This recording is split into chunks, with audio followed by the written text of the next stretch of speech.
really wish I had the luxury of absolute, unquestioning faith. I do not, and I am still searching. I wrote this novel as part of my own spiritual quest. I never imagined a novel could become so controversial. I'm aware there are those out there, more aware now that I've read The Press in New Hampshire, who disagree with me, who say awful things about me, who make little pictures. And I know that a lot of these people have published long lists of my shortcomings, my errors, my inadequacies. Sadly, I think many of these critics seem to have missed the entire point of the novel. That being this, one simple, undebatable truth. Prior to 2,000 years ago, we lived in a world of gods and goddesses. Today we live in a world solely of gods. Women in most cultures have been stripped of their spiritual power, and our male-dominated philosophies of absolutism have a long history of violence and bloodshed which continues to this day. What I've finally come to accept is that science and religion are partners. They're simply two different languages attempting to tell the same story.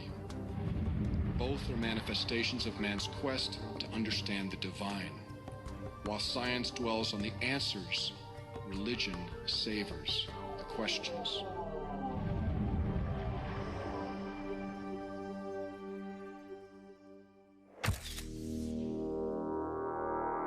When I started researching Da Vinci Code, I really was skeptical, and I expected on some level to disprove all of this history that's unearthed in the books. And after 3 trips to Paris and a lot of interviews, I became a believer.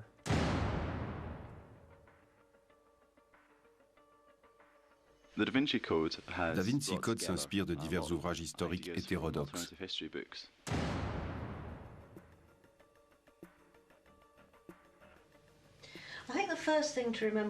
Avant toute chose, il ne faut pas oublier que Da Vinci Code est un roman, un livre à suspense qui a pour but de vous tenir en haleine.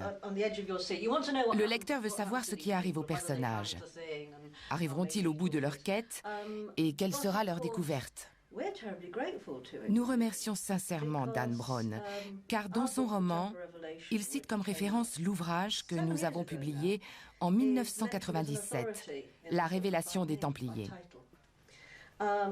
Notre livre a donc largement profité du succès de Da Vinci Code, alors qu'il ne s'agit pas d'un roman, mais d'une recherche très fouillée sur des sujets fondateurs.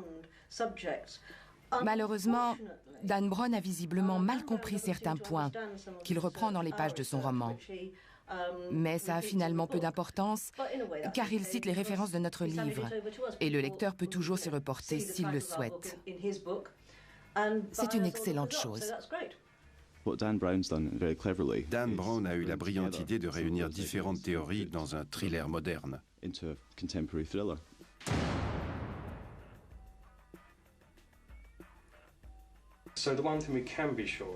Il y a une chose dont nous sommes certains. L'histoire qu'on a toujours enseignée aux hommes de confession chrétienne est fausse. Même si l'on discréditait toutes les autres versions, celle de l'Église resterait fausse. Voilà pourquoi il existe autant de théories qui s'éloignent des idées orthodoxes. Nous partons tous du même constat. Ce qu'on nous a enseigné depuis 2000 ans est manifestement faux. À nous de découvrir la vérité. Le roman de Dan Brown, Da Vinci Code, connaît un succès phénoménal. Il s'est déjà vendu à plus de 10 millions d'exemplaires et le chiffre ne cesse d'augmenter. C'est véritablement ce qu'on appelle un succès planétaire. Pourtant, jamais un roman n'a soulevé autant de controverses. Une foule de lecteurs prennent fait et cause pour lui, tandis que d'autres le condamnent comme une suite d'hérésies blasphématoires. Où se situe la vérité? Quel mystère se cache derrière Da Vinci Code? Y a-t-il seulement un vrai mystère? Je m'appelle Simon Cox et je suis l'auteur du Code Da Vinci décrypté. Je vous invite à un voyage dans les profondeurs de ce roman. Je souhaite en éclaircir pour vous certaines énigmes, tout en vous présentant les faits historiques sur lesquels repose cette fiction. Les premiers chapitres de Da Vinci Code se déroulent pour la plupart dans le musée du Louvre. En effet, c'est dans la Grande Galerie que Jacques Saunière est retrouvé assassiné et que Robert Langdon et Sophie Neveu se rencontrent. Soupçonnés à tort par le commissaire Bézu Fache, ces deux personnages seront contraints de fuir jusqu'en Grande-Bretagne.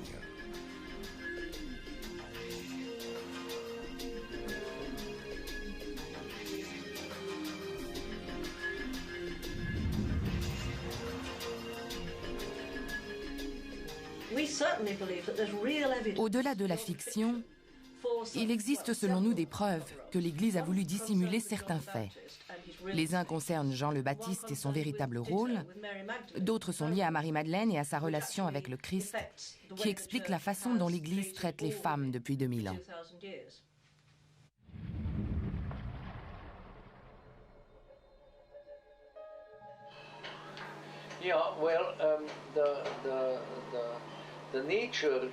Par essence, l'orthodoxie ne peut subir que des changements limités.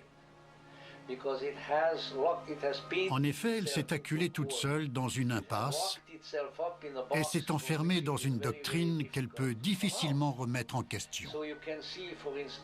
On constate néanmoins que le pape Jean-Paul II s'est efforcé de revenir sur certains points et d'assouplir la doctrine.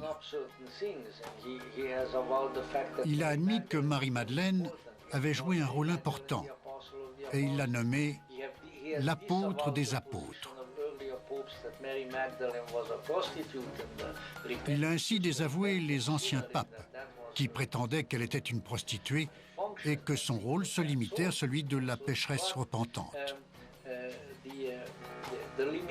Mais les limites que l'orthodoxie s'impose à elle-même ne lui permettent pas d'aller plus loin. Cela reviendrait à un suicide pur et simple.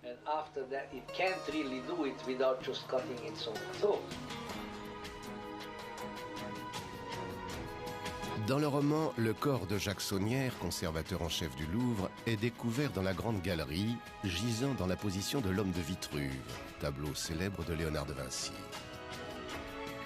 D'ordinaire, la plupart des visiteurs du musée traversent la Grande Galerie au pas de charge, négligeant presque les chefs-d'œuvre qui ornent les murs dans le seul but d'arriver, enfin, devant la Joconde. Sophie et Robert découvrent la clé d'un coffre d'une banque de dépôt dissimulée derrière une autre toile de Léonard de Vinci, la Vierge au rocher.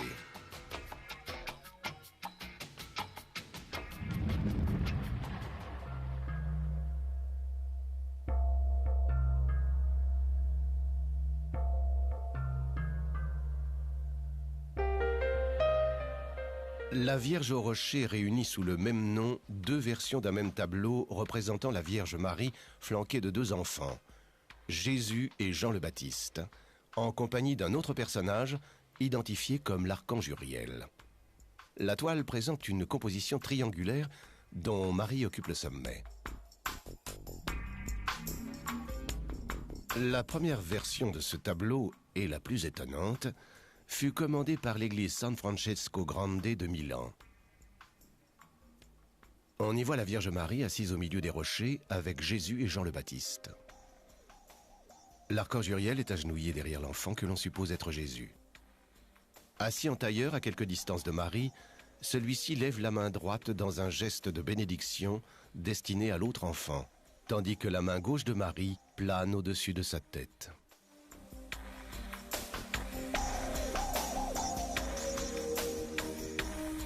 Légèrement en retrait, Uriel désigne du doigt l'enfant assis à la droite de Marie.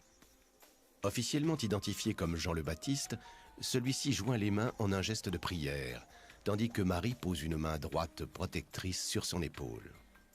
Si l'on examine le tableau sans a priori, il semble plus probable que l'enfant en prière est Jésus et non Jean le Baptiste, car il est assis plus près de Marie qui semble le protéger de son bras.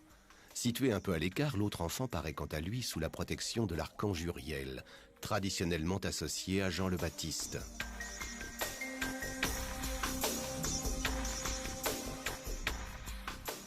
C'est la thèse avancée par Clive Prince et Lynn Picknett dans leur ouvrage « La révélation des Templiers ». C'est assez drôle de voir que les visiteurs des grands musées qui viennent contempler les œuvres de Léonard de Vinci font preuve d'une sorte de vénération toute religieuse pour cet artiste. S'il y avait des cierges devant ces toiles, ils ne manqueraient pas de les allumer, comme s'il s'agissait d'œuvres sacrées. Elles le sont certainement, mais pas au sens chrétien du terme. Au contraire, De Vinci a souvent réalisé de violentes satires contre le christianisme. Par exemple, avec la Vierge au rocher, dont il existe une version à Paris et une autre à Londres. Cette œuvre constitue une attaque grossière et brutale contre la virginité présumée de Marie.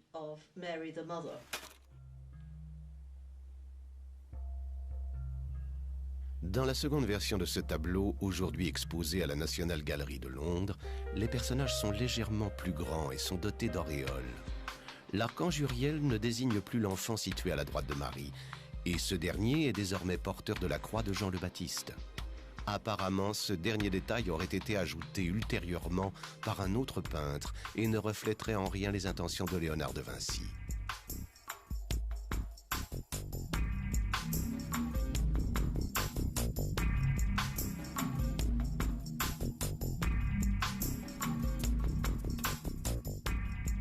Les modifications de la seconde version avaient sans doute pour but de lever toute ambiguïté sur l'identité des deux enfants.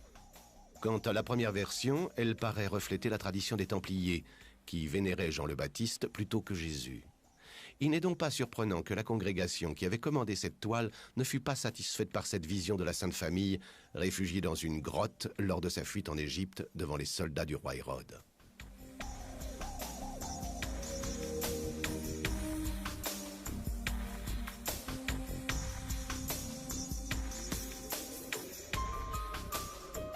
Dans le roman de Dan Brown, Sophie Neveu est guidée jusqu'à la première version de la Vierge au rocher par une anagramme laissée par son grand-père assassiné.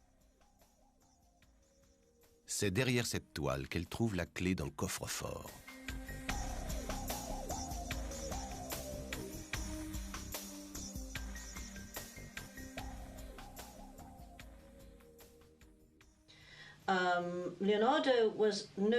Léonard de Vinci n'était pas chrétien. Quand on examine ses tableaux de manière objective, on s'aperçoit même qu'en fait, il détestait la Sainte Famille. Il avait pour habitude de glisser son portrait au sein de ses œuvres. Et chaque fois que l'occasion s'en présentait, il se dessinait tournant le dos à la Sainte Famille. Ainsi, dans l'Adoration des mages, on aperçoit un jeune homme dans le coin inférieur droit qui se détourne ouvertement. Les spécialistes de l'histoire de l'art s'accordent à penser qu'il s'agit là d'un autoportrait. De même, dans la scène, De Vinci fait preuve d'humour en se représentant sous les traits de Saint Jude, le patron des causes perdues. Une fois encore, il tourne délibérément le dos au personnage central, c'est-à-dire à Jésus. En réalité, l'adoration des mages constitue l'une des clés du véritable mystère de Vinci. Tout le monde aime les mystères.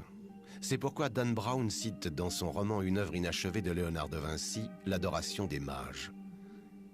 Il raconte comment Maurizio Serracini, expert italien spécialisé dans l'analyse picturale, a découvert que sous la peinture de cette toile se cache une esquisse au crayon à la composition étonnante. Les conservateurs du musée des Offices à Florence ont été si embarrassés par cette découverte qu'ils ont relégué le tableau dans un entrepôt. Serracini est célèbre pour son utilisation de la science médicale pour découvrir les secrets des grands maîtres. Il a entre autres examiné des œuvres de Botticelli, du Caravage et de Raphaël. Son analyse de l'adoration des mages a provoqué des débats houleux dans le monde des arts.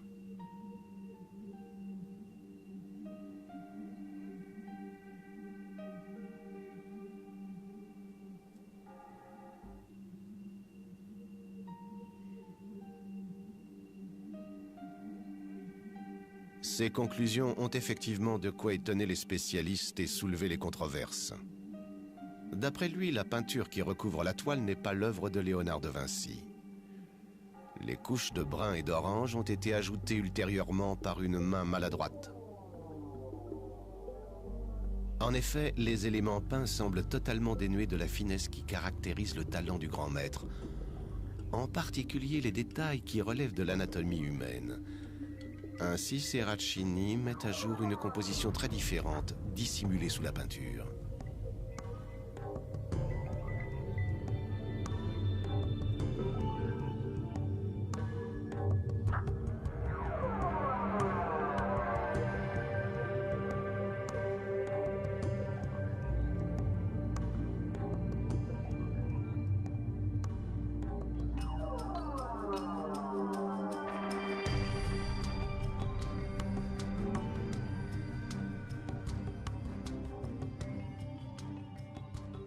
Selon Serracini, De Vinci a voulu faire le portrait d'un monde qui renaît de ses ruines, exprimant ainsi le sentiment que lui inspiraient les premières années de la Renaissance. C'est une idée bien plus frappante que toutes celles reprises dans le roman de Dan Brown. Dans l'Adoration des mages, si l'on observe attentivement les personnages situés au premier plan, ceux qui adorent la Madone et son enfant, on constate qu'ils sont absolument hideux. On dirait presque des morts vivants. Ils ont les joues creuses et les yeux caves. Ils tendent des doigts crochus vers la Sainte Famille. C'est d'autant plus étrange qu'il y a un autre groupe d'adorateurs, situé au second plan, au-dessus de la Vierge Marie. Ces hommes-là semblent vénérer les racines de l'arbre central, ou l'arbre lui-même. Et contrairement aux autres, ils paraissent jeunes et en très bonne santé. L'un d'eux, qui se tient tout près de l'arbre, fait ce geste-là de la main. Or, dans toute l'œuvre de Léonard de Vinci, ce geste fait référence à Jean le Baptiste. Sur cette toile, on peut donc voir De Vinci tournant le dos à la Sainte Famille, les adorateurs de la Vierge et de l'Enfant transformés en créatures infernales, tandis que ceux qui vénèrent les symboles de Jean le Baptiste respirent la santé. Si l'on en juge par cette toile et par d'autres œuvres encore, De Vinci accordait une place particulière au personnage de Saint Jean-Baptiste. À l'instar de Michel-Ange et d'autres grands peintres, Léonard de Vinci était une figure centrale de la Renaissance. À cette époque-là, on assistait à un vaste renouveau de la spiritualité hétérodoxe par le biais de sources kabbalistiques et ésotériques. Certains groupes prêchaient sans doute en secret des croyances incompatibles avec l'orthodoxie traditionnelle. Il est donc possible qu'un courant spirituel vénérant Jean le Baptiste ait survécu jusque-là, grâce aux Templiers par exemple. Et il est possible que De Vinci ait été influencé par ce courant. Mais nous n'en avons aucune preuve.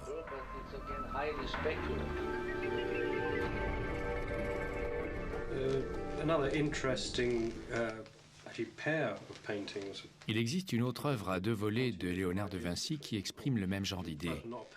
Il y a d'abord une esquisse au charbon exposée à la National Gallery de Londres. Puis De Vinci a achevé sa toile en la modifiant quelque peu et cela a donné Sainte Anne, la Vierge et l'Enfant.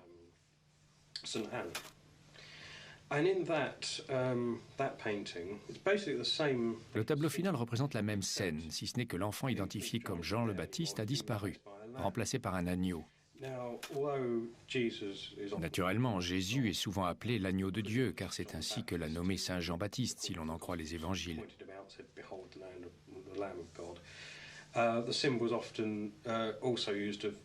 Cependant, le symbole de l'agneau est souvent associé à Jean le Baptiste, notamment par les Templiers. Et c'est manifestement le cas ici. L'agneau est une représentation symbolique du saint homme. And so clearly in this painting, the lamb is supposed to represent John the Baptist. And again, if you look at the way child Jesus is playing, si l'on observe plus attentivement la scène, on s'aperçoit que l'enfant Jésus se montre plutôt brutal avec l'animal, qui préférerait visiblement être ailleurs. On pourrait même croire que Jésus cherche à lui arracher la tête, vu la façon dont il lui tient l'oreille et lui serre le cou. A leg wrapped around the lamb's neck, kind of again separating its head. So you keep getting. À l'évidence, cette tentative de décollation est symboliquement liée à Saint Jean-Baptiste, puisque c'est ainsi qu'il est mort. Quoi qu'il en soit, ce genre de représentation suggère l'idée d'une lutte, d'une rivalité opposant Jésus et Jean le Baptiste.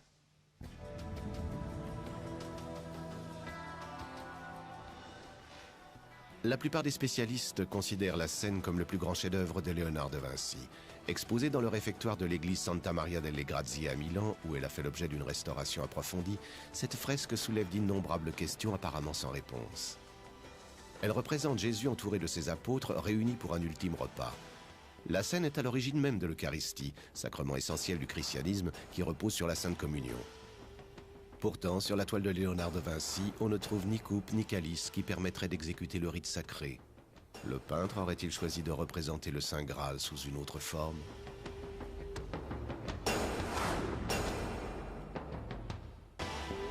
Dans leur ouvrage La Révélation des Templiers, Picknett et Prince affirment que l'apôtre à la droite de Jésus est en réalité une femme. De même, dans le roman Da Vinci Code, Lee Tibbing explique à Sophie Neveu qu'il s'agit certainement de Marie-Madeleine. Sur sa toile, De Vinci a peint l'instant où Jésus a annoncé à ses apôtres que l'un d'eux allait le trahir. Avec ses pinceaux, le maître a reproduit les différentes réactions de chacun.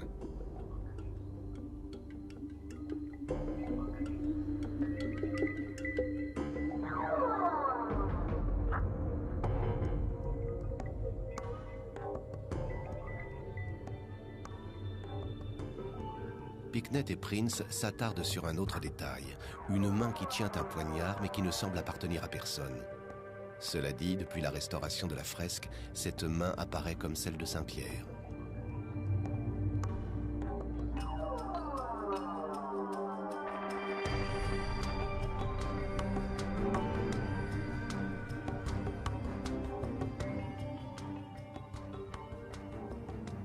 La silhouette qu'on suppose féminine est en étroite relation avec celle de Saint-Pierre, qui brandit devant son cou une main menaçante.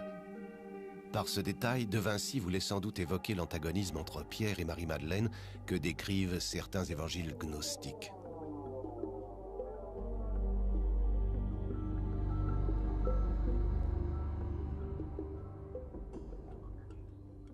Comme la révélation des Templiers et Da Vinci Code le font remarquer, les deux personnages centraux portent des vêtements dont les couleurs rouge et bleu se complètent et leurs silhouettes qui s'écartent l'une de l'autre forment une grande lettre M.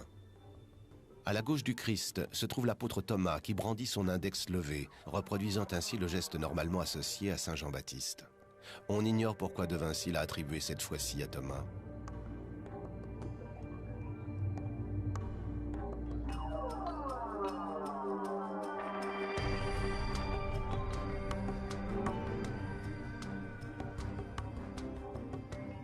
Les spécialistes s'accordent à penser que l'homme barbu qui tourne le dos à Jésus n'est autre que De Vinci lui-même, peint sous les traits de l'apôtre Jude Thaddée. Il semble donc que le grand maître soit parvenu à glisser dans une œuvre à première vue classique et traditionnelle une foule de symboles mystérieux. Beaucoup de personnages peints par De Vinci paraissent sexuellement ambigus. Ainsi, dans la scène, l'apôtre assis à la droite du Christ est sans doute bien Marie-Madeleine, comme l'affirment Prince et Picknett. Cela dit, cette silhouette pourrait tout aussi bien appartenir à un homme. De même, si l'on observe le portrait de Saint Jean-Baptiste peint par De Vinci à la fin de sa vie, ou bien encore la Joconde, son œuvre la plus célèbre, on constate là aussi que le sexe de ces deux personnages reste incertain. Si on leur enlève leur chevelure, par exemple, les stéréotypes d'ordre sexuel ne nous donnent plus aucune certitude. Ce sont véritablement des portraits hermaphrodites. Il est fort probable que De Vinci ait justement voulu transmettre dans son œuvre le thème de la fusion du masculin et du féminin. D'après de nombreux spécialistes, cette notion particulièrement gnostique lui tenait à cœur. C'est très intéressant. La scène est l'une des toiles les plus célèbres de Léonard de Vinci. On en trouve des copies dans le monde entier. Elle est même reproduite sur des tapis de bain. Mais en réalité, cette œuvre est méconnue, même par les prétendus spécialistes.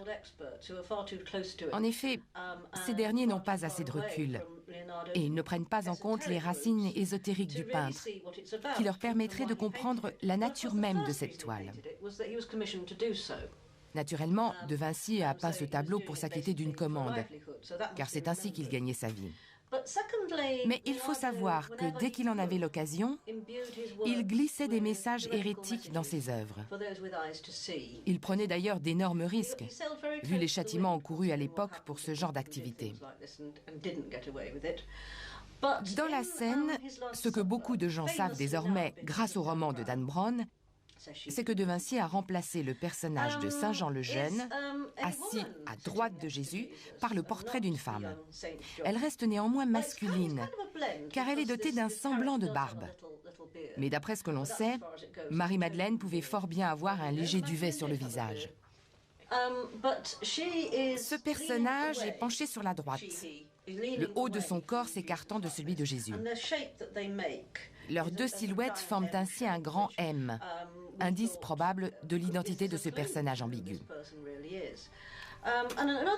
En outre, Jésus est vêtu d'une robe rouge et d'une cape bleue drapée sur son épaule, tandis que celle que nous appellerons désormais Marie-Madeleine porte exactement le contraire. Une robe bleue avec une cape rouge. De plus, même si leurs bustes s'écartent l'un de l'autre, ils paraissent tous deux joints par la taille. C'est un détail inexplicable si l'on se réfère uniquement au Nouveau Testament. Mais de nombreux textes hérétiques, et donc interdits, disent clairement que Jésus et Marie-Madeleine étaient amants. Contrairement à ce que Dan Brown et d'autres prétendent, ils n'étaient pas mariés, mais très certainement unis par une sorte de rite sexuel sacré. Étaient-ils amants au sens ordinaire du terme? Nul ne le sait vraiment.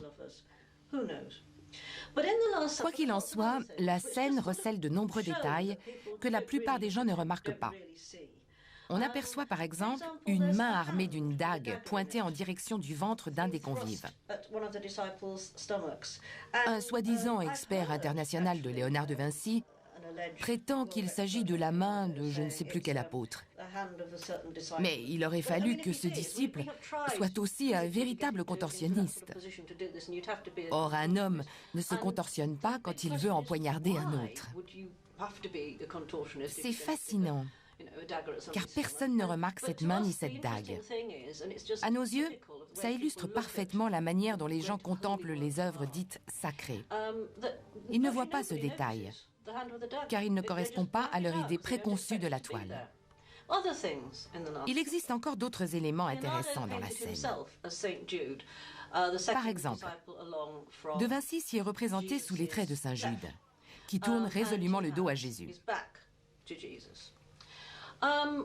D'autre part, l'un des apôtres situé à gauche du Christ brandit son index levé devant son visage, reproduisant le célèbre geste de Saint Jean-Baptiste, comme s'il voulait dire à Jésus « Souviens-toi de Jean le Baptiste ». Par ce geste, De Vinci parvient à évoquer le saint homme dans un contexte dont il était absent à l'origine. Il faut aussi remarquer la main menaçante de Saint Pierre, tendue vers la gorge de Marie-Madeleine.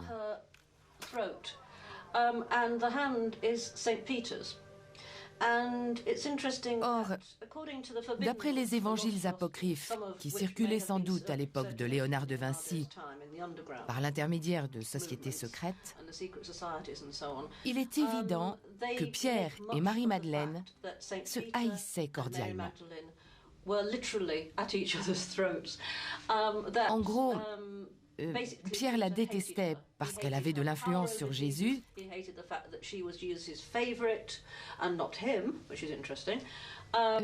Dans l'un de ces textes interdits par l'Église, Marie-Madeleine dit à Jésus « Pierre me fait peur. Il déteste les femmes et veut toujours m'intimider. » Sur cette toile, Pierre se montre physiquement menaçant envers Marie-Madeleine.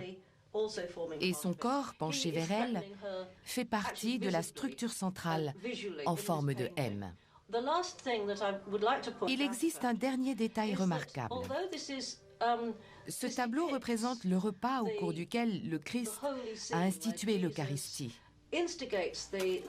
Communion sacrée, où le pain et le vin partagés symbolisent son corps et son sang. Or, il n'y a aucun calice posé devant Jésus. En fait, on ne voit que très peu de vin sur la table. Nos recherches ont montré que De Vinci détestait la Sainte Famille. Peut-être était-ce une façon pour lui de dire à l'humanité « Cet homme n'a jamais versé son sang pour vous ». De même, le pain que l'on aperçoit sur la table est encore entier, comme si le peintre disait « Cet homme n'a jamais sacrifié son corps pour vous ».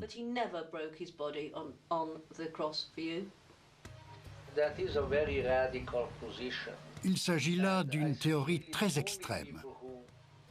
D'après ce que je sais, les Mandéens étaient les seuls qui tenaient ce genre de discours. Or, cette secte n'était pas chrétienne, même si ses membres se faisaient appeler les chrétiens de Saint-Jean, pour passer inaperçus aux yeux des croisés et des autres chrétiens. Quant aux groupes ésotériques chrétiens, ils ne prétendaient sans doute pas que Jésus avait usurpé le rôle messianique, au détriment de Jean le Baptiste. Ils disaient plutôt qu'il y avait eu plusieurs messagers de Dieu, plusieurs messies au cours de l'histoire, et pas seulement Jésus, le Fils de Dieu. Selon eux, Jean le Baptiste était l'un de ces messies, et Jésus en était simplement un autre. Ce sont en fait les disciples de ce dernier qui auraient voulu déprécier le rôle de Saint Jean-Baptiste, en affirmant qu'il était indigne de lasser les sandales de l'élu. Il se serait donc efforcé de minimiser son importance au sein de l'Église, d'où les injustices et les erreurs qui ont suivi. Certains prétendent aussi que d'autres messies pourraient venir sur Terre dans un avenir plus ou moins proche, plus ou moins lointain. La venue de messagers de Dieu est un thème récurrent dans l'histoire, ce qui, naturellement, d'un point de vue orthodoxe, porte atteinte à la gloire de Jésus-Christ, car il est censé être unique.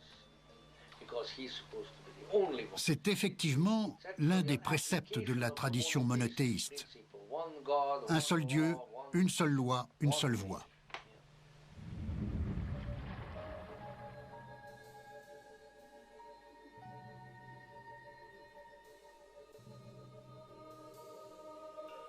Dans le roman Da Vinci Code, les personnages Robert Langdon, Sophie Neveu et Lee Tibbing visitent Temple Church à Londres.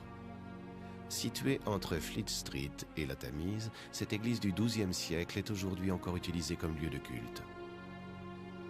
Elle fut construite par les chevaliers de l'ordre du Temple sur un site choisi par leur premier grand maître, Hugues de Payens. L'édifice est constitué de deux parties distinctes. Une chapelle circulaire, aussi appelée rotonde, et une annexe rectangulaire faisant office de chœur. Conformément aux traditions des Templiers, la chapelle circulaire reproduit l'architecture de l'église du Saint-Sépulcre de Jérusalem. Elle fut consacrée le 10 février 1185 par Héraclius, patriarche de Jérusalem. On suppose que le roi Henri II d'Angleterre assista lui aussi à cette cérémonie. La partie circulaire de Temple Church renferme les caractéristiques les plus étonnantes de l'église. Ainsi, comme le décrit Da Vinci Code, cette chapelle abrite les effigies en marbre de 9 chevaliers allongés sur le sol. Grâce à un indice laissé par Jacques Saunière, les personnages du roman arrivent là dans le but de trouver un chevalier qu'un pope enterra. Ils espèrent apprendre ainsi où est caché le Saint Graal. Tout au long de son roman, Dan Brown associe les chevaliers du Temple au Saint Graal et à ce qu'on appelle le trésor du Temple de Jérusalem. L'ordre militaire et religieux des Templiers fut fondé en 1118 quand un chevalier de Champagne nommé Hugues de Payens et ses 8 compagnons de croisade se présentèrent au roi Baudouin II de Jérusalem et firent le serment de protéger les pèlerins qui voyageaient en Terre Sainte. Ils demandèrent à établir leur quartier sur le mont du Temple. Finalement, ils passèrent plus de temps à y faire des fouilles souterraines qu'à escorter les pèlerins. L'Église récompensa pourtant les Templiers pour leur fait d'armes en les exonérant de tout impôt ecclésiastique, ce qui leur permit de recruter davantage de chevaliers et de devenir extraordinairement riches et puissants. En plus de posséder des terres immenses et de diriger une vaste flotte, ils devinrent bientôt les premiers créanciers d'Europe. Cependant, l'ordre des Templiers avait aussi la réputation de pratiquer les rites secrets, ce qui permit finalement à leurs ennemis de les accuser d'hérésie. Ainsi, le roi Philippe IV de France, qui enviait leurs richesses et craignait leur pouvoir, décida de les supprimer avec l'aide du pape Clément V, convaincu pour sa part que les chevaliers voulaient anéantir l'Église. Le vendredi 13 octobre 1307, un nombre considérable de chevaliers du Temple furent arrêtés en France. Les confessions obtenues sous la torture, les procès iniques et les exécutions qui s'ensuivirent donnèrent naissance à la superstition qui entoure aujourd'hui encore le vendredi 13. Malgré les efforts du roi pour décimer les Templiers et malgré la dissolution de l'ordre du Temple proclamée par le pape, un petit nombre de survivants seraient parvenus à s'enfuir en emportant une partie de leur légendaire trésor jusqu'en Écosse.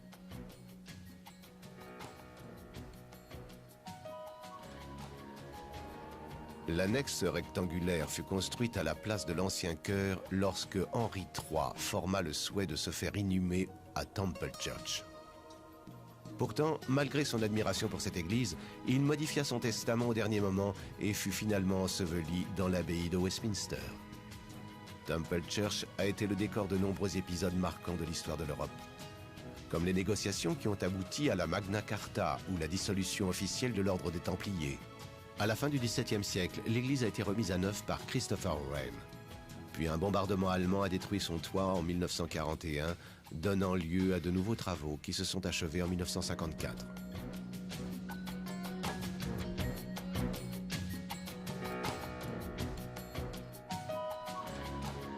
C'est finalement devant la tombe d'Isaac Newton, dans l'abbaye de Westminster, que Robert Langdon et Sophie Neveu se retrouvent avant un ultime face-à-face avec Lee Tibing.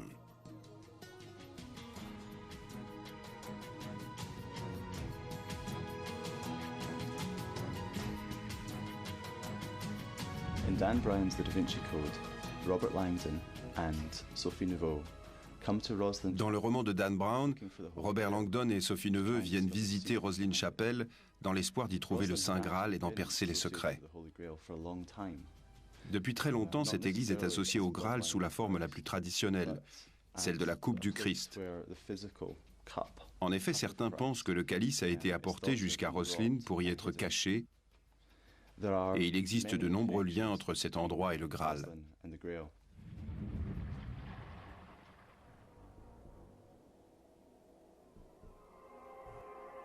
Édimbourg, la capitale de l'Écosse, est une ville chargée d'histoire et d'innombrables légendes. Robert Langdon et Sophie Neveu achèvent leur voyage à quelques kilomètres au sud de cette cité, conduits jusqu'à Roslyn par l'ultime énigme laissée par Jacques Saunière.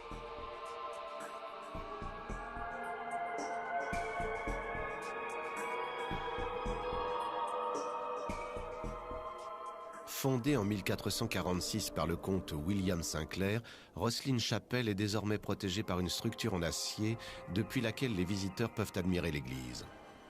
Celle-ci demeure inachevée car après la mort du comte en 1484, son fils Oliver fit poser un toit sur l'édifice mais ne termina jamais l'œuvre de son père. Les ruines du château surplombent le vallon de Roslyn.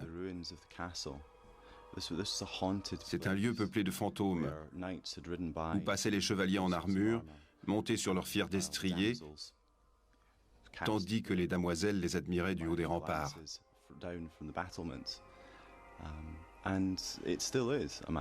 Aujourd'hui encore, ça reste un endroit magique.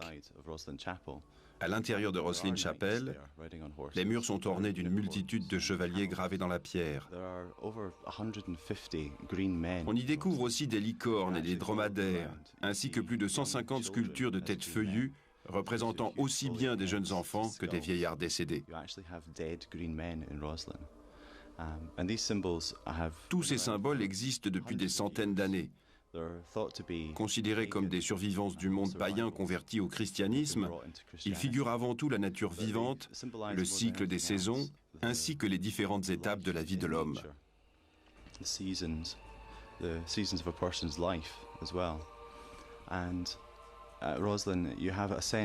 On a d'ailleurs le sentiment que cet endroit est profondément vivant, car l'église est couverte de feuillages et de fleurs.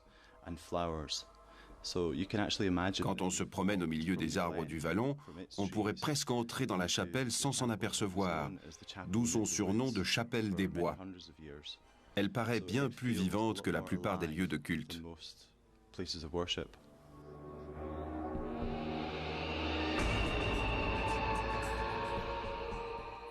À l'intérieur de Rosslyn Chapel, on découvre une multitude d'animaux, de végétaux, d'anges et de démons, dessinés et sculptés avec un raffinement extrême. Chaque pierre est richement décorée, y compris celle de la voûte en berceau qui s'élève à plus de 10 mètres au-dessus des visiteurs. Les panneaux sont ornés de roses, de lys et d'étoiles à 5 branches gravées dans la pierre.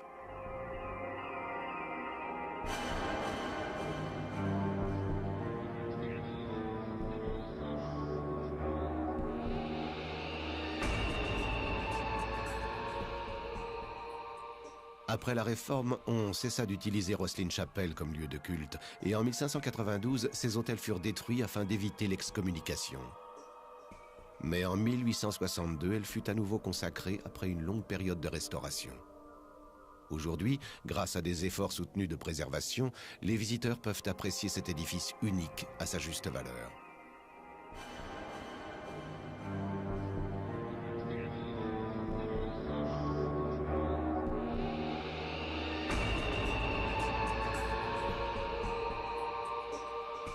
Certains affirment que le prince Henry Sinclair, grand-père du fondateur de Rosslyn Chapel, aurait débarqué en Amérique du Nord en 1398, presque un siècle avant Christophe Colomb.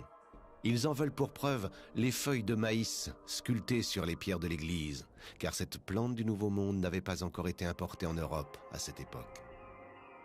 En quelques décennies, plus d'une dizaine d'ouvrages ont paru autour de l'histoire de Rosslyn Chapel. Tous développent d'obscures théories sur les véritables raisons de sa construction, sur la signification de ces innombrables symboles sculptés et sur la présence d'un trésor caché sous l'église.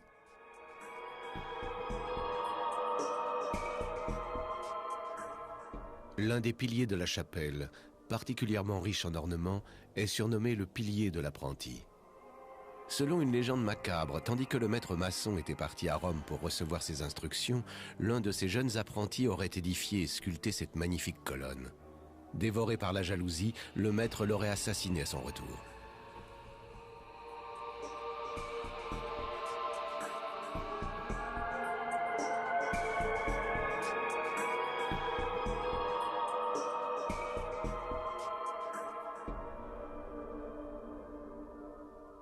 Depuis toujours, la beauté évocatrice de Rosslyn pousse les visiteurs à s'interroger sur la signification de ce qui les entoure et à méditer sur le destin à la fois terrestre et céleste de l'homme. Nous sommes à la fin du Moyen-Âge, au tout début de la Renaissance. Rosslyn représente en fait l'apogée de l'époque médiévale, car elle en concentre tout le symbolisme et tous les personnages. Elle constitue à elle seule une sorte de condensé du Moyen-Âge. Passionnés et chercheurs s'efforcent depuis longtemps de décrypter les centaines de cubes sculptés qui ornent les arches du plafond. Une récompense est même promise à celui qui en percera le mystère. Il y a des centaines et des centaines de cubes répartis sur les arches du plafond. Chaque face de chacun de ces cubes est ornée d'un dessin différent. Une multitude de théories tentent d'expliquer la raison d'être de ces sculptures.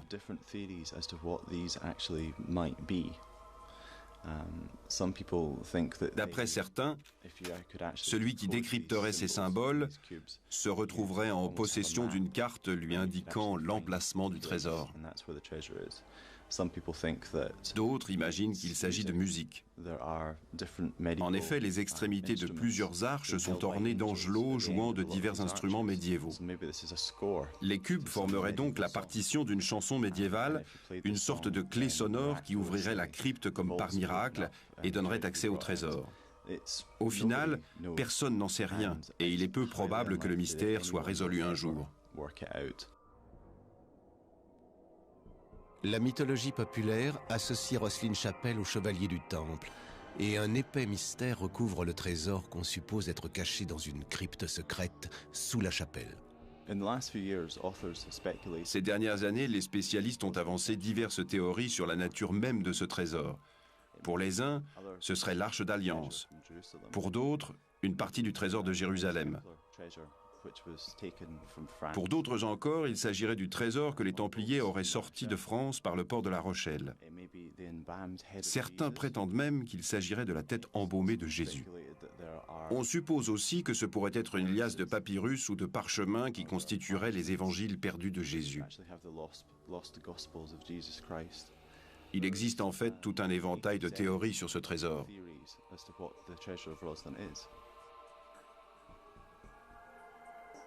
Si toutefois il existe, ce trésor caché pourrait renfermer l'Arche d'Alliance, la pierre du destin, la tête du Christ, ou bien encore le trésor arraché aux griffes du roi Philippe IV par les Templiers.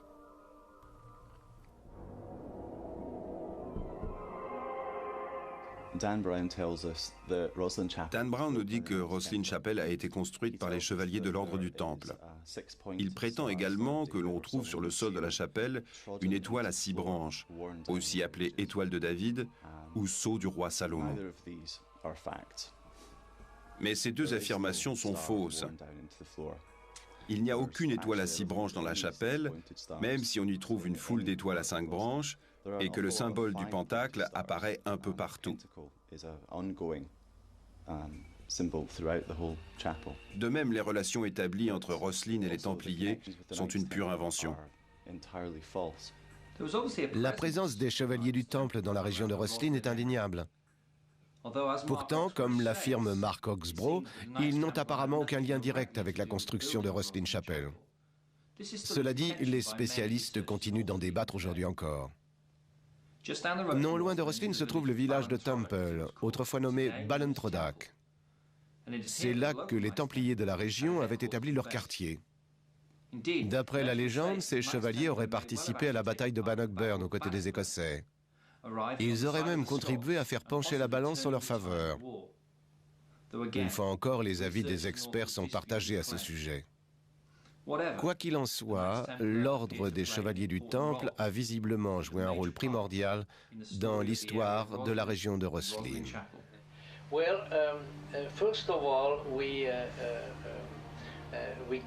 peut affirmer sans risquer de se tromper qu'un grand nombre de pèlerins qui voyageaient en Terre Sainte ne se reconnaissaient pas dans le paradigme orthodoxe de la religion chrétienne. Certains d'entre eux étaient même partis en croisade parce qu'ils voulaient justement découvrir autre chose.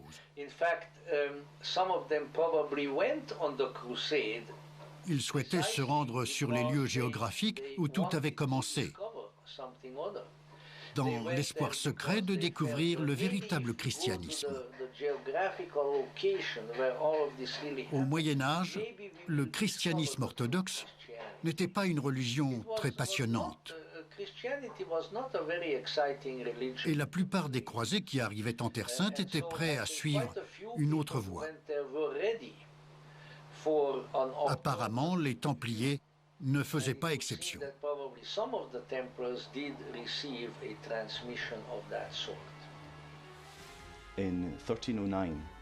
En 1309, les chevaliers de l'ordre du Temple ont été jugés à Édimbourg.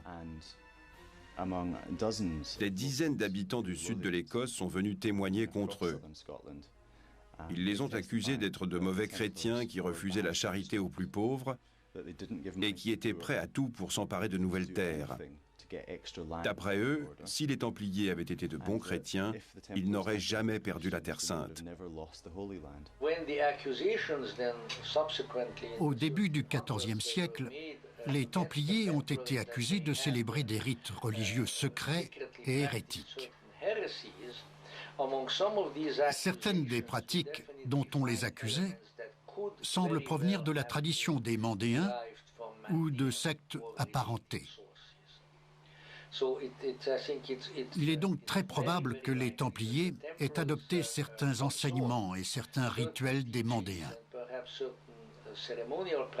Ils les auraient ensuite importés en Europe dans le plus grand secret, car ils étaient conscients du danger.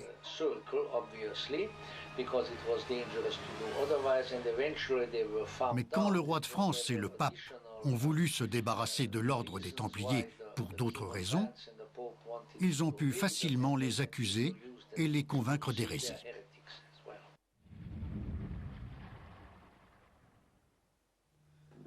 Le roman de Dan Brown fait la part belle au prieuré de Sion qu'il décrit avec complaisance. Mais cette société secrète existe-t-elle réellement?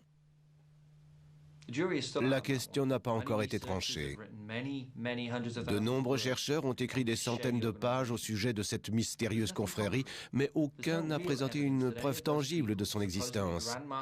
Certains grands personnages comme Victor Hugo, Léonard de Vinci, Jean Cocteau ou Isaac Newton sont cités comme d'anciens grands maîtres du prieuré de Sion. Mais encore une fois, il n'existe aucune preuve de leur relation avec cette organisation. En réalité, tout porte à croire que le prieuré de Sion tel qu'on le connaît aujourd'hui existe bel et bien, mais qu'il s'est inventé un passé. Cette société secrète existe, nous ne l'avons pas inventée. Effectivement, le nom Sinclair apparaît dans les documents du prieuré de Sion, mais ces textes n'ont pas été rédigés avant le XXe siècle. Il s'agit en réalité d'une liste fictive de prétendus grands maîtres.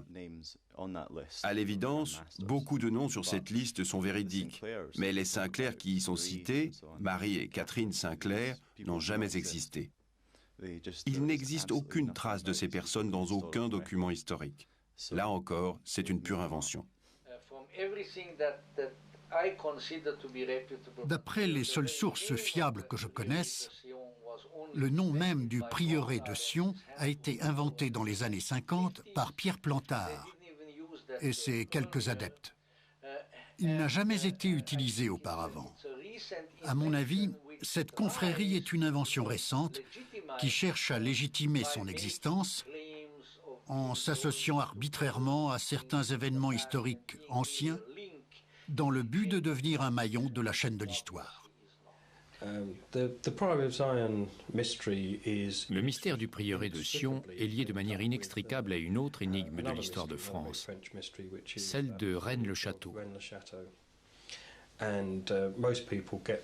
Beaucoup de gens découvrent d'ailleurs l'existence du prieuré parce qu'ils s'intéressent aux mystères qui entourent ce village du sud de la France et qui se résument en quelques mots. D'où venait l'argent de l'abbé Saunière?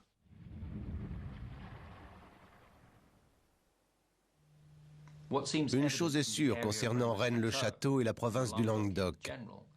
C'est une région riche en événements historiques. L'hérésie cathare s'y est développée avec ses adeptes qui croyaient en un dieu gnostique, en une âme et une vérité intérieure. Les Templiers aussi se sont établis dans la région, où ils ont construit de nombreux châteaux fortifiés. On y trouve également beaucoup d'églises dédiées à Marie-Madeleine et à Jean le Baptiste. De plus, l'endroit semble résonner de l'écho d'un passé très ancien et particulièrement riche. Selon moi, c'est dans cette région que se trouvent les réponses à de nombreuses énigmes.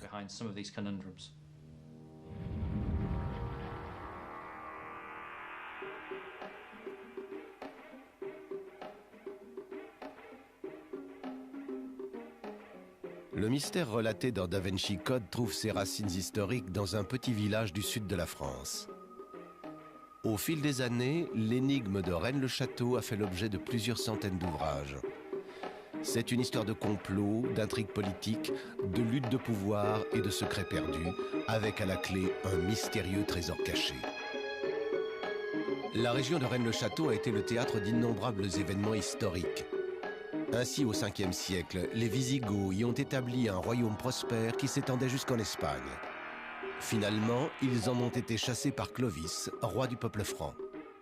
Si l'on en croit les dossiers secrets du prieuré de Sion, Marie-Madeleine et les descendants de Jésus ont vécu dans le sud de la France à cette époque. Ils ont célébré plusieurs mariages avec des Francs de descendance juive immigrés dans la région. De l'union de ces deux familles est née la dynastie royale des Mérovingiens. Ses emblèmes sont le poisson, symbole du Christ, le lion de Judée et la fleur de lys, futur symbole de la royauté française. Le dernier roi mérovingien fut destitué en 750, mais de puissants descendants de cette lignée participèrent aux premières croisades en Terre Sainte dans le but de découvrir l'histoire de leurs ancêtres. Ils fondèrent le prieuré de Sion, ainsi que l'ordre des chevaliers du Temple, qui devait leur servir de couverture.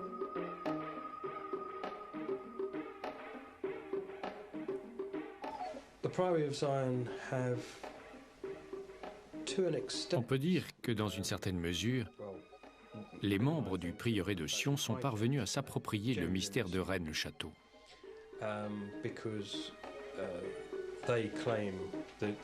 En effet, ils prétendent par l'intermédiaire des dossiers secrets qu'ils connaissent la réponse à cette énigme parce qu'ils en sont les instigateurs. Ce sont eux qui auraient donné de l'argent à l'abbé Saunière.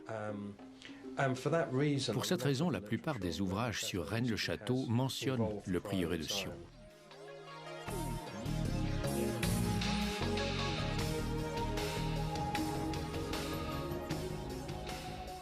En 1781, l'abbé Antoine Bigoud est nommé curé de Rennes-le-Château. Il se voit alors confier un grand secret par Marie d'Aupoul, marquise de Blanchefort, descendante d'une famille noble très ancienne de la région. L'abbé Bigoud aurait ensuite dissimulé les documents qu'elle lui a confiés dans l'un des piliers wisigoths qui soutiennent l'autel de l'église. Puis il aurait fait graver une dalle et une stèle commémorative couverte d'écritures sibyllines.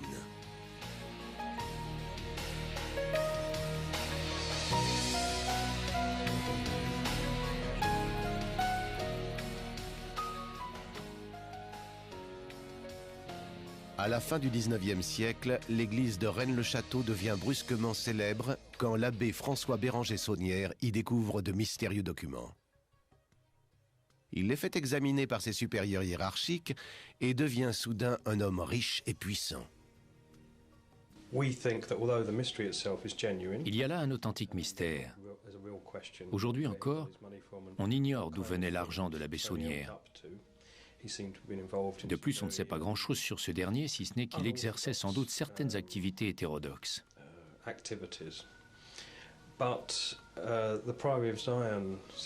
Visiblement, les membres du prieuré de Sion se sont emparés de cette énigme historique, à l'époque peu connue, et l'ont intégrée dans leur dossier secret dans les années 60, en s'y associant étroitement.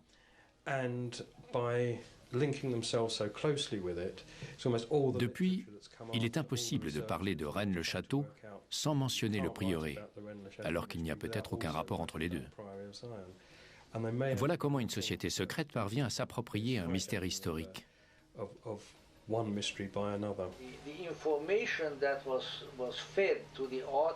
La majeure partie des éléments dont nous disposons ont largement nourri la tradition ésotérique française, mais ils ont été déformés et arrangés par Pierre Plantard pour étayer la thèse du prieuré de Sion.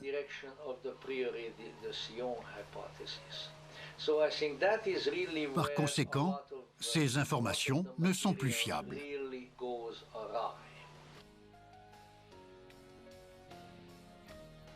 On raconte que l'abbé Saunière aurait découvert le trésor de Jérusalem, ou bien encore celui du roi d'Agobert, souverain mérovingien décédé depuis des siècles.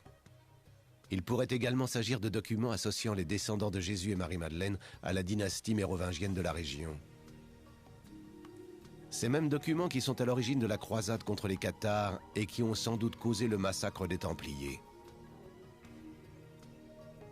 L'abbé Saunière utilisa ces nouvelles richesses pour restaurer l'église de Rennes-le-Château. Plus d'un siècle après, l'écrivain Dan Brown lui emprunte son nom pour baptiser l'un des personnages de son Da Vinci Code. Jacques Saunière, grand maître du prieuré de Sion, dont l'assassinat constitue le prologue du roman.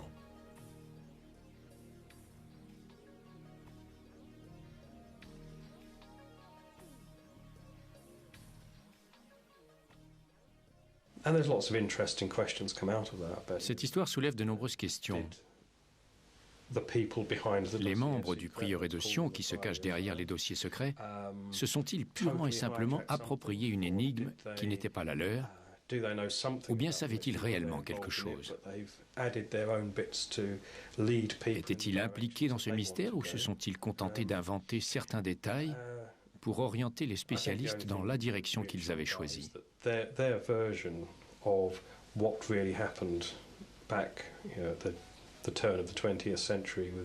Une chose est sûre, leur version de l'histoire de l'abbé Saunière et de son argent ne tient pas debout. Elle est pleine d'anomalies et d'erreurs.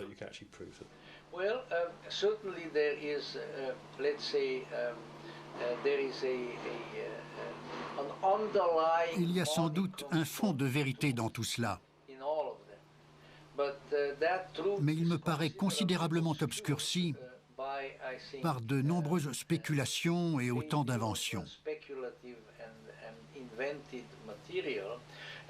Il faut faire preuve d'une solide intuition pour parvenir à séparer le bon grain de l'ivraie. Au cours des travaux de restauration effectués dans l'église de Rennes-le-Château, l'abbé Saunière aurait découvert un trésor caché là sans doute par une famille noble de la région au moment de la Révolution française. Il trouva également un manuscrit codé qui faisait référence à Saint-Sulpice et au peintre David Ténier. Ce texte constituait par ailleurs une anagramme de l'épitaphe gravée sur la tombe de la marquise de Blanchefort. Le maître-autel fut entièrement rénové et l'abbé y découvrit les documents qui y étaient dissimulés.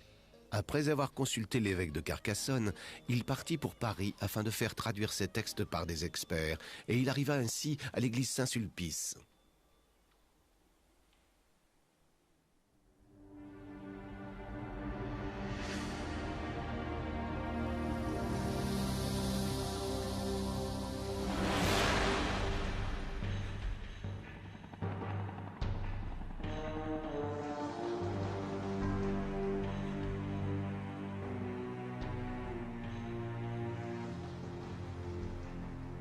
Saint-Sulpice est l'église parisienne où Silas, l'effrayant albinos de Da Vinci Code, pense trouver la précieuse clé de voûte enfouie au pied de l'obélisque.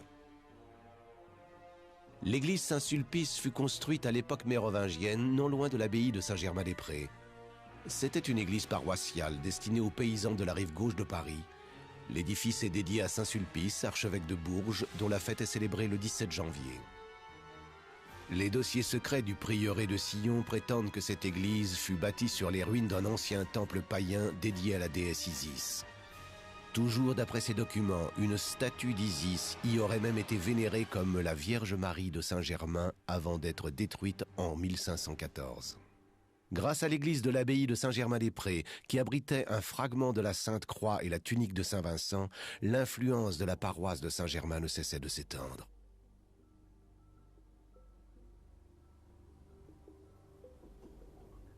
L'église de Saint-Sulpice était régulièrement reconstruite et agrandie pour accueillir les paroissiens, toujours plus nombreux et toujours plus riches. L'édifice actuel fut construit pour abriter le séminaire de Saint-Sulpice et pour rivaliser avec Notre-Dame de Paris. Les travaux commencèrent en 1646, mais furent rapidement freinés par de grosses difficultés financières. Finalement, il faudra 6 architectes différents et plus d'une centaine d'années pour achever les travaux. L'église abrite des œuvres d'art remarquables. Ainsi, la chapelle des Saints-Anges fut décorée par Eugène Delacroix entre 1849 et 1861.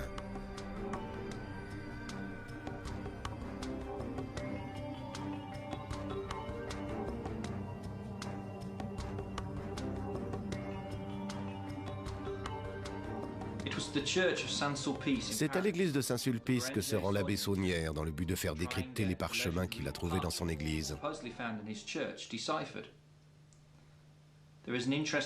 À l'intérieur de Saint-Sulpice, contre l'un des murs, se dresse un monument étonnant. Un obélisque faisant office de gnomon ou cadran solaire. Certains jours de l'année, le soleil vient illuminer des points précis de l'obélisque. À sa surface, une fine baguette de laiton descend à la verticale pour filer ensuite à l'horizontale sur le sol de l'église. On l'appelle la roseligne.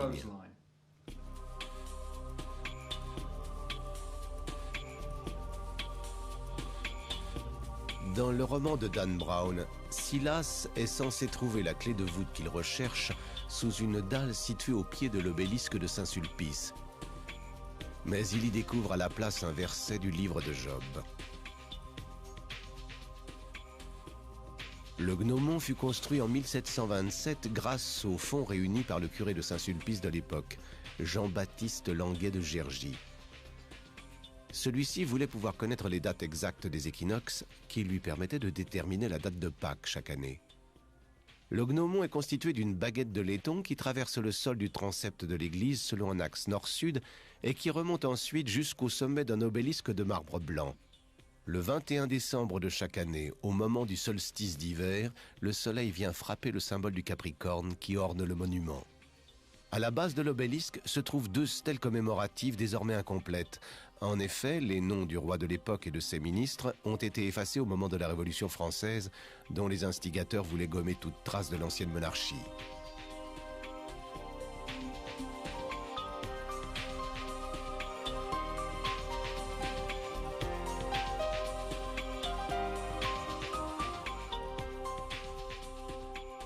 Dans l'une des chapelles se dresse une statue de Saint Jean-Baptiste sculptée par Louis-Simon Boiseau. Le saint homme lève l'index vers le ciel dans un geste désormais reconnu comme le sien.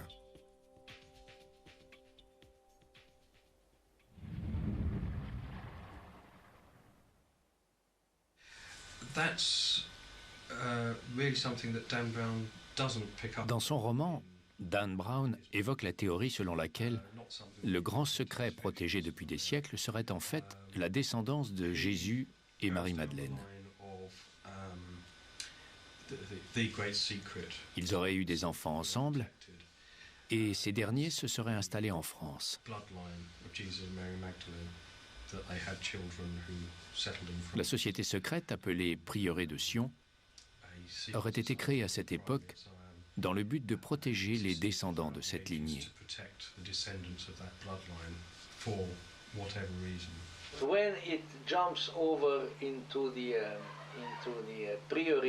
Dès qu'il s'agit du prieuré de Sion et de la lignée des descendants de Marie-Madeleine, on change complètement de domaine.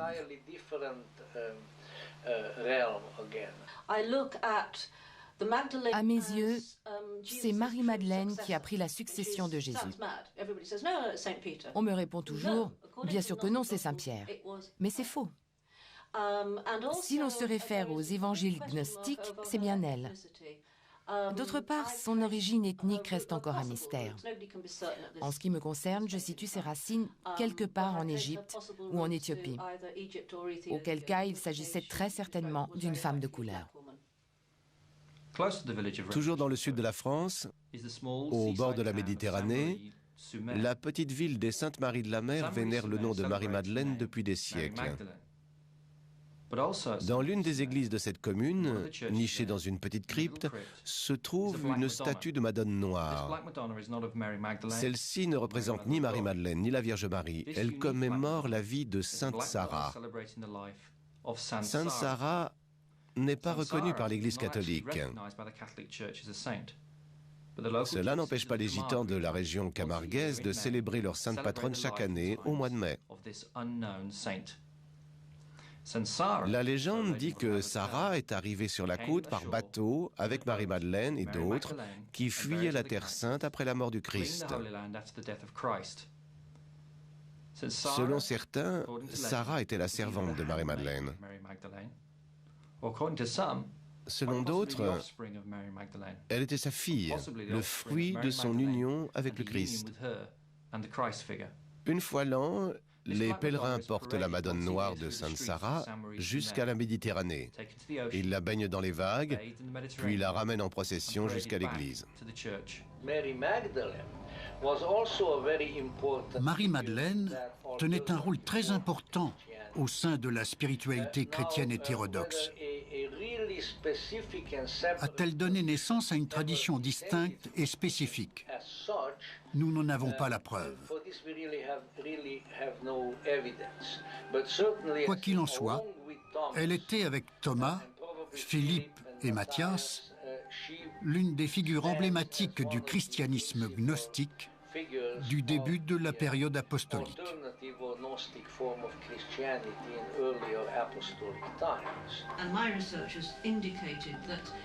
Je suis arrivée à la conclusion que Marie-Madeleine était la compagne de Jésus. Naturellement, ce n'est pas indiqué dans le Nouveau Testament. Mais les textes de Matthieu, de Marc, de Luc et de Jean ne sont pas les seuls évangiles. Même si n'importe quel chrétien d'aujourd'hui affirmera au contraire qu'il n'en existe pas d'autres. Or, nous avons connaissance d'au moins une cinquantaine d'évangiles gnostiques que l'on appelle aussi les livres interdits.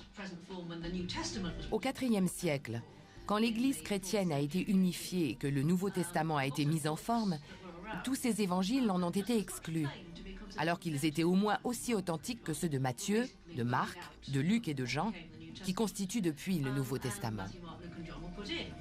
Du jour au lendemain, ces textes ont été proscrits par l'Église, et quiconque en possédait un exemplaire était sommé de le détruire au plus vite, sous peine d'être lui-même condamné au bûcher.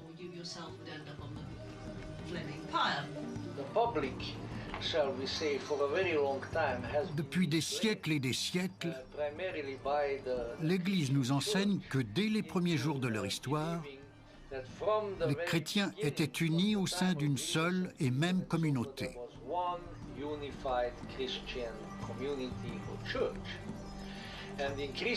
Or, depuis quelques centaines d'années, il devient évident que ce n'était pas le cas.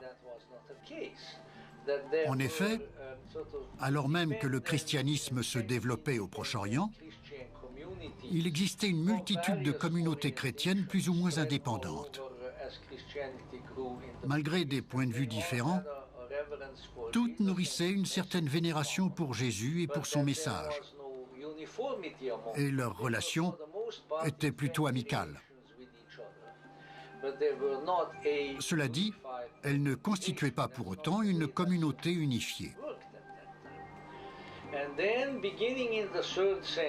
Dès le IIIe siècle, un groupe de plus en plus important a voulu imposer son dogme aux autres.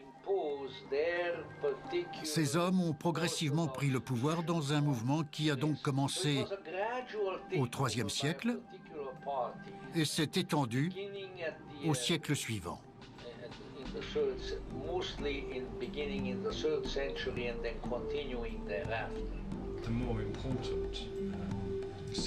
Le plus grand secret de tous a un rapport étroit avec les convictions hétérodoxes qui concernent Jean le Baptiste.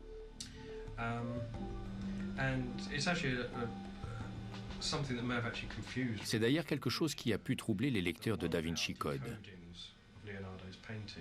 En effet, le roman reprend notre analyse d'une toile de Léonard de Vinci, La Vierge au rocher, qui se trouve au Louvre. Nous avons choisi d'interpréter ce tableau selon une conception strictement johannite, c'est-à-dire selon le dogme hétérodoxe qui présente Saint Jean-Baptiste comme un personnage crucial du christianisme, plus important que Jésus. Il y est même parfois considéré comme le véritable Christ.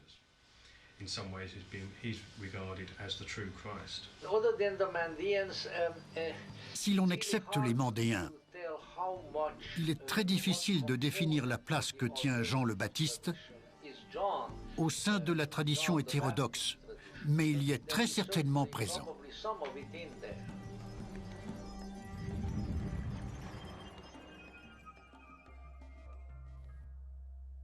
Au cours de son séjour à Paris, l'abbé Saunière aurait acheté les reproductions de 2 toiles.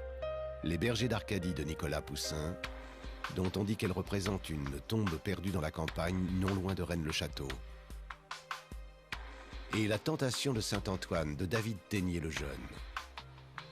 Il est à noter que la fête de Saint-Antoine est célébrée le 17 janvier, une date récurrente dans cette histoire.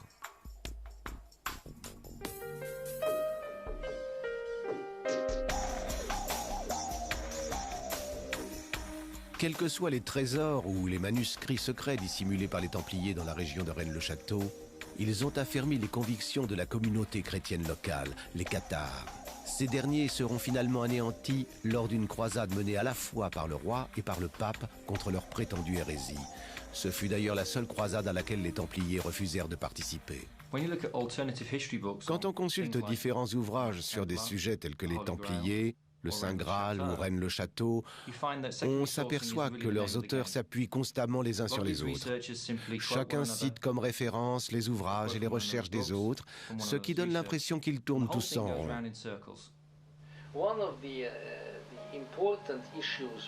Il y a un certain aspect du problème que les écrivains publiés dans le sillage de Da Vinci Code oublient trop souvent de prendre en compte. Lorsqu'on exprime certaines opinions d'ordre spirituel, il n'est pas nécessaire d'avoir reçu ces idées de quelqu'un d'autre, qu'il les a lui-même reçues d'un autre, etc.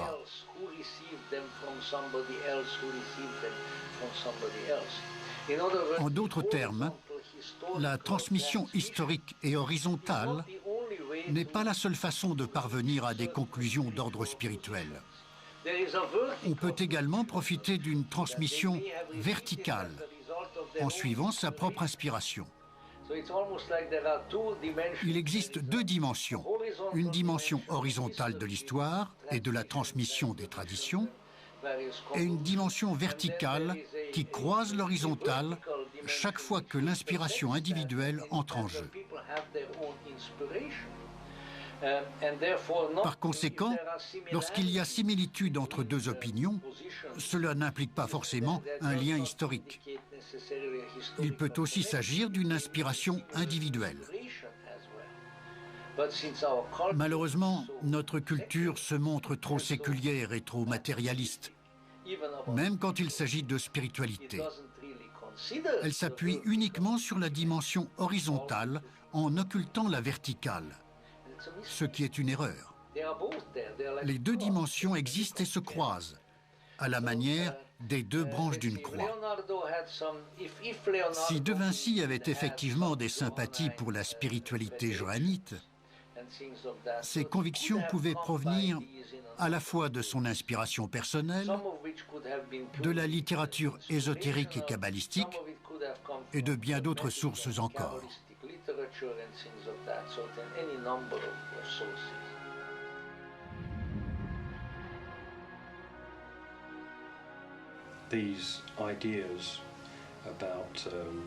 Qu'il s'agisse des véritables origines du christianisme, de la répression du féminin sacré ou de la dissimulation par l'Église de certaines informations qu'elle savait pourtant exactes, Da Vinci Code a fait découvrir au grand public diverses notions fondamentales, ce qui est une bonne chose.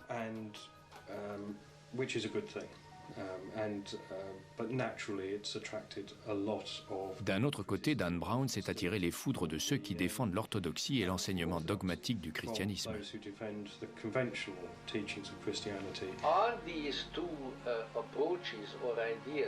Les deux approches hétérodoxes, préconisant la réhabilitation de Saint Jean-Baptiste d'une part, et celle du féminin sacré d'autre part, sont-elles liées?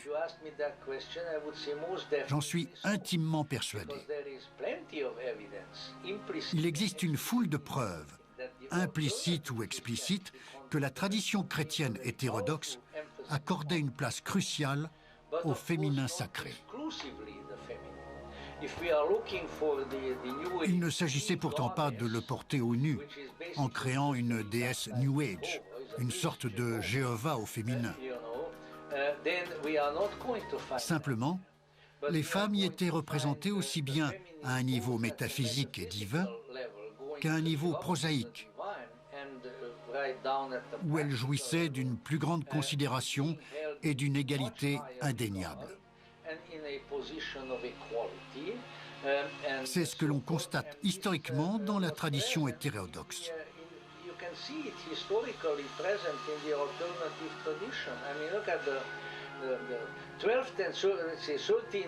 Au XIIe et XIIIe siècle, la hiérarchie cathare était composée d'hommes et de femmes à proportions égales. À cette époque-là, c'était une situation unique dans toute l'Europe. Plus tôt encore, les manichéens avaient eu des femmes comme chefs spirituels, mais dans une moindre mesure.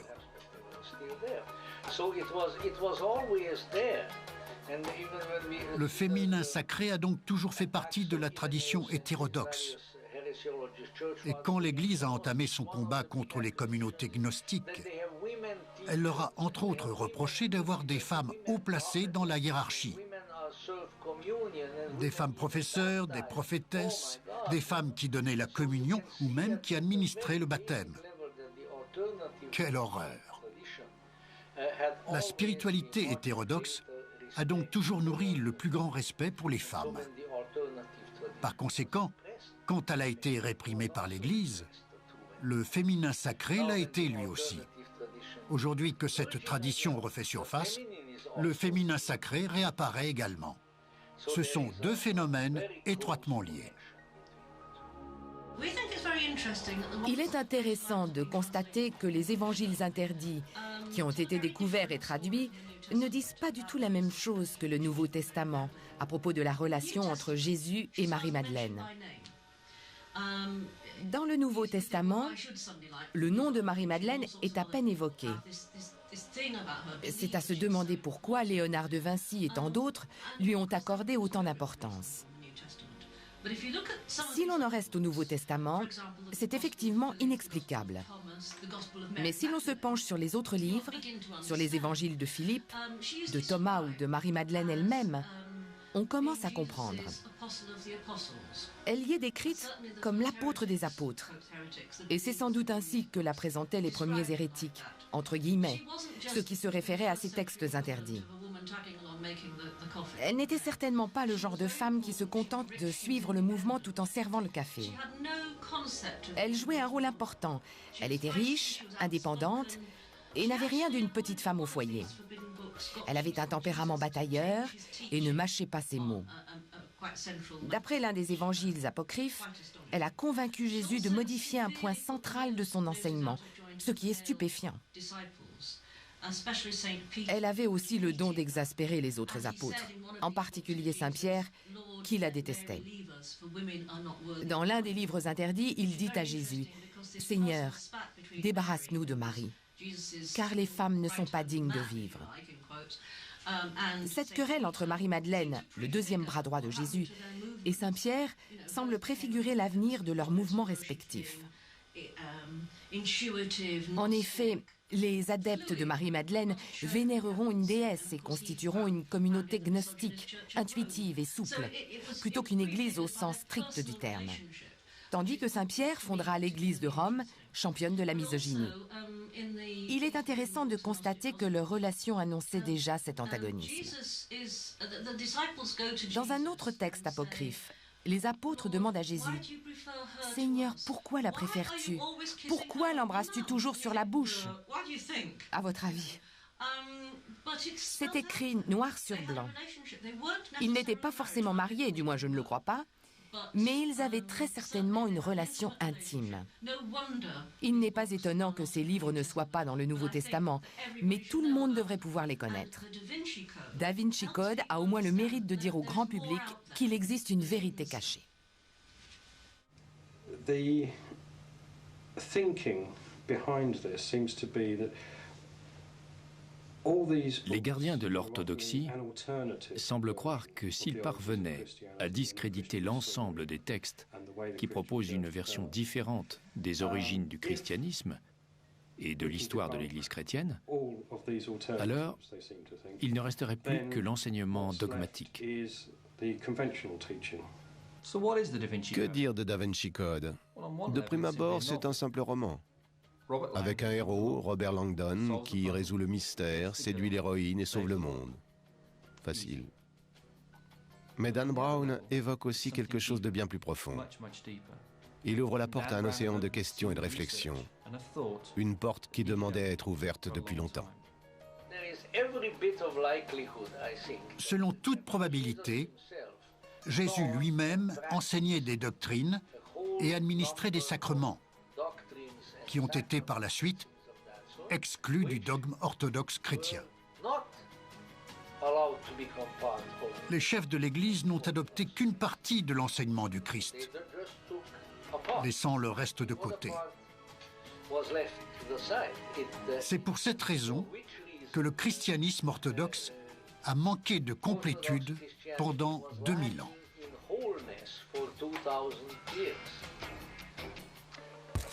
I simply wrote a story that explores how and why this shift might have occurred, what it says about our past, and more importantly, what it says about our future.